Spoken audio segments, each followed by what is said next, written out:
మాట్లాడుతున్నారు అధ్యక్ష బయట ఏమంటున్నారు జీరో వాల్యూ చేశాను ప్రజల ఆస్తుల విలువ కొంతమందిది అని చెప్తున్నారు అధ్యక్ష ఇవాళ జీరో వాల్యూ దేనికి ఉందంటే ఈ రాష్ట్రంలో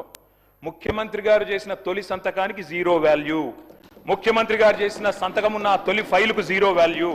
మీ గ్యారంటీ కార్డులకు ప్రజల దృష్టిలో జీరో వాల్యూ మీ డిక్లరేషన్లకు ప్రజల దృష్టిలో జీరో వాల్యూ మూసీలో మీరు ముంచుతున్న ఇళ్లకు కాదు అధ్యక్ష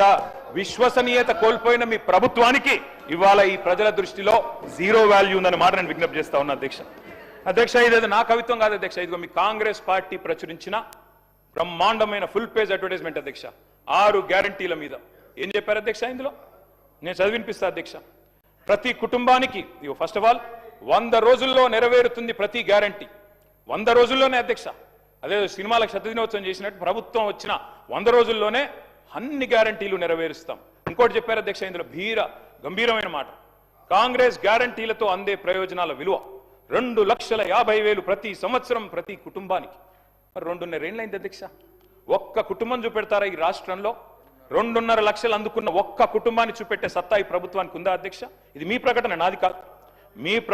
మీ పార్టీ ఆ రోజు ఇచ్చిన ప్రకటన 2,50,000 రూపాయలు ప్రతి సంవత్సరం ప్రతి కుటుంబానికి అని మీరిచ్చిన మాటకు విలువ ఉందా అందుకే అంటా ఉన్నా అధ్యక్ష అని మరి 2.5 లక్షలు అంటే 2 ఏళ్ళకి 2.5 ఏళ్ళకి ఈ పార్టీకి 6 లక్షల పైసలకు రావాలి కనీసం 2.5 వచ్చిందని నేను అడుగుతా ఉన్నా అధ్యక్ష నేను అనుకున్నాను మరి గవర్నర్ గారి ప్రసంగం ఈ 28 మాసాల ప్రభుత్వ వైఫల్యాలు సాకల్యాలు అన్నిటిని కూడా మరి యథార్థంగా సమీక్ష చేస్తారేమో ఏమైనా చెప్తారేమో ఏమైనా చిన్న చిన్న పొరపాట్లు ఎందుకంటే ప్రభుత్వం వచ్చినాక జరుగుతాయి సర్దుకుంటారేమో ఆత్మవిమర్శ చేసుకుంటారేమో ఫలానా పొరపాటు జరిగింది కాదు భవిష్యత్తులో సవరించుకుంటామని చెప్తారేమో అనుకున్నాం అధ్యక్ష అందులో ఏమీ లేదు ఇప్పుడు చెప్పారు ఇప్పుడే మా సభ్యుడు మాట్లాడుతూ చెప్పారు అధ్యక్ష ఇంతకంటే దారుణం ఉండదు 10 ఏళ్లలో మీరు ఒక్క రేషన్ కార్డు ఇవ్వలేదని చెప్తారు అధ్యక్ష వీళ్ళు అధ్యక్ష ఇదే సభలో నేను కాదు అధ్యక్ష చెప్పేది కాదు 10 ఏళ్లలో నేను చెప్పలేదు మీ civil supplies minister Uttam Kumar Reddy గారు ఇదే సభలో చెప్పారు అధ్యక్ష 6.5 లక్షల కార్డులు 2014 నుంచి 2023 వరకు ఇచ్చినాము అనే మాట నేను చెప్పలేదు మీ ఉత్తమ్ కుమార్ రెడ్డి గారు చెప్పారు మరి మీరు మీ ఉత్తమ్ కుమార్ రెడ్డి గారితో మీ సివిల్ సప్లైస్ మినిస్టర్తో విభేదిస్తున్నారా నాకైతే తెలియదు అధ్యక్ష మీరు కూడా దయచేసి ఇట్లాంటి కరెక్ట్ చేయాలి అధ్యక్ష సభలో మంత్రులు చెప్పిన మాటలకే విలువ లేకపోతే గౌరవ అధికార పార్టీ సభ్యులు మంత్రుల మాటలకు కూడా విలువ లేకుండా మాట్లాడుతుంటే అబద్ధాలను పదే వల్ల వేస్తే ఎవరికి లాభం అధ్యక్ష దానివల్ల వారు కూడా నోట్ చేసుకోవాలని నేను గుర్తు చేస్తా ఉన్నా అధ్యక్ష ఎట్లాగూ సభ బయట ప్రతిరోజు చేసేది పరనింద ఆత్మస్తుతి కనీసం ఇక్కడైనా వాస్తవాలు చెప్పాలి కదా అధ్యక్ష రాష్ట్ర ప్రజలకి అధ్యక్ష కాళోజీ నారాయణరావు గారు మాట అన్నారు ఇది నా గొడవ కాదు నీ గొడవరా అన్నాడు అధ్యక్ష ఇప్పుడు నేను అడిగేది కూడా నా ప్రశ్నలు కాదు అధ్యక్ష రాష్ట్ర ప్రజల తరపున అడుగుతా ఉన్నాం అధ్యక్ష ఇంకొక మాట చెప్పాలి అధ్యక్ష ఈ సందర్భంగా 2.5 ఏళ్ళైంది ప్రభుత్వం వచ్చి జార్జ్ ఆర్వెల్ అని ఒక పెద్ద ఆయన ఉన్నాడు అధ్యక్ష ఆయన అన్నమాట in a time of deceit telling the truth it self is a revolutionary act అంటే అధ్యక్ష మోసాల కాలంలో నిజం చెప్పడమే అతి గొప్ప విప్లవం అన్నాడు అధ్యక్ష ఆయన ఇవాళ ఆ పరిస్థితి వచ్చింది ఈ రాష్ట్రంలో ఎందుకంటే అధ్యక్ష మీరు ధన్యవాదాల తీర్మానం పెట్టారు అధ్యక్ష ఈరోజు ఇక్కడ అధ్యక్ష ఈ ప్రభుత్వానికి ఎవరు ధన్యవాదాలు చెప్పాలి ఎందుకు చెప్పాలి దయచేసి ఆలోచించమని చెప్పి నేను కోరుతా ఉన్నాను ఎవరు చెప్పాలి అధ్యక్ష 6 గ్యారంటీలు గౌరవనీయులు డిప్యూటీ సీఎం గారు ఆనాడు సిఎల్పి లీడర్ అధ్యక్ష వారు చెప్పారు అధ్యక్ష చాలా అద్భుతంగా ఈ గ్యారంటీ కార్డులు భద్రపరచుకోండి 100 రోజులు జాగ్రత్త పెట్టుకోండి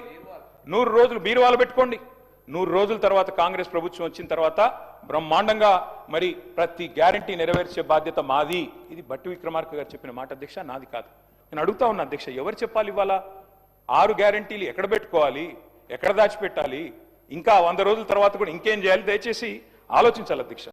అధ్యక్ష ఇవాళ ఈ ప్రభుత్వానికి ఎవరు ధన్యవాదాలు చెప్పాలి 4,000 పెన్షన్ కోసం ఎదురు చూసి విసిగి వేశారిన 46 లక్షల మంది ధన్యవాదాలు చెప్పాలా లేదా 6,000 పెన్షన్ కోసం అలసిపోయిన 100 రోజుల్లో ఇస్తామని చెప్పి అలసిపోయిన 5 లక్షల మంది దివ్యాంగులు ధన్యవాదాలు చెప్పాలా యూరియా బస్తాల కోసం లాఠీ దెబ్బలు తింటున్న 72 లక్షల మంది రైతులు ధన్యవాదాలు చెప్పాలా లేదా నెలకు 2.5 ఇస్తామని చెప్పి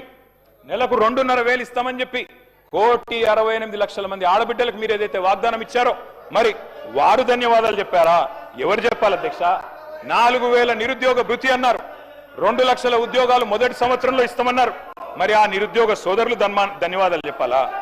డిఏలు రాక పిఆర్సి లేక బెనిఫిట్స్ అందక నరక యాతన పడుతున్న 10 లక్షల మంది ఉద్యోగులు పెన్షన్దారులు అవుట్ సోర్సింగ్ వర్కర్లు వారు ధన్యవాదాలు చెప్పాలా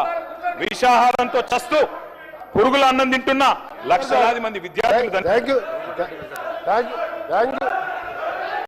you speaker sir. Thank you speaker sir. తప్పకుండా మా గౌరవ సోదర శాసనసభ్యులు మా ప్రభుత్వానికి ధన్యవాదాలు చెప్పాలి. మీరు 10 ఏళ్ళు ఒక్క తెల్ల రేషన్ కార్డు ఇయ్యేందుకు, మేము తెల్ల రేషన్ కార్డు ఇచ్చి సన్నబియ్యం ఇస్తున్నందుకు ఇవాళ 20,000 కోట్లతోని మా ఫైనాన్స్ మినిస్టర్ గారు ఇవాళ యంగ్ ఇండియా స్కూల్స్ పేరు మీద కుల మతాలకు అతీతంగా ఒక యంగ్ ఇండియా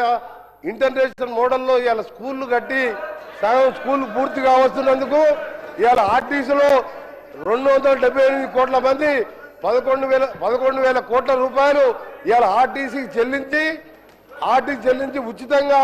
మా అక్కా చెల్లెలు బడికి పోయినా, గుడికి పోయినా, అమ్మగారింటికి పోయినా ఉచితంగా పోతున్నందుకు,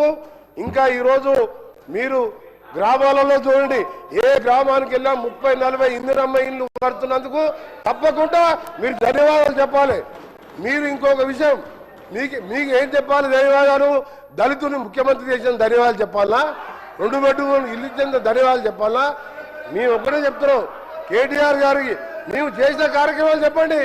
మేము చేసిన మంచి కార్యక్రమాలు చెప్పండి. మీరు చేయవలసిన మేము చెప్తున్నాం. మేము